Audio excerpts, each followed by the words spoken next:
நல்லா இப்போ கலக்கிறோம். அந்த வேப்ப இலையில் இருக்கக்கூடிய அந்த எக்ஸ்ட்ராக்ட் ஃபுல்லாக இறங்குற மாதிரி கலக்கிட்டு இப்போ நம்ம ஃபில்டர் பண்ணுறோம்.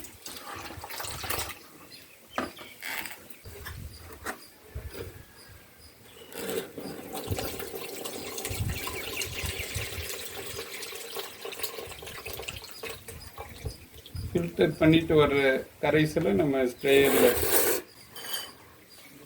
இந்த வேப்ப இலை கரைசல்லாம் நம்ம தேவைக்கு ஏற்ற மாதிரி உடனே நம்மளை சுற்றி வேப்ப இலை ஈஸியாக கிடைக்கும். நம்ம அறுவடை பண்ணி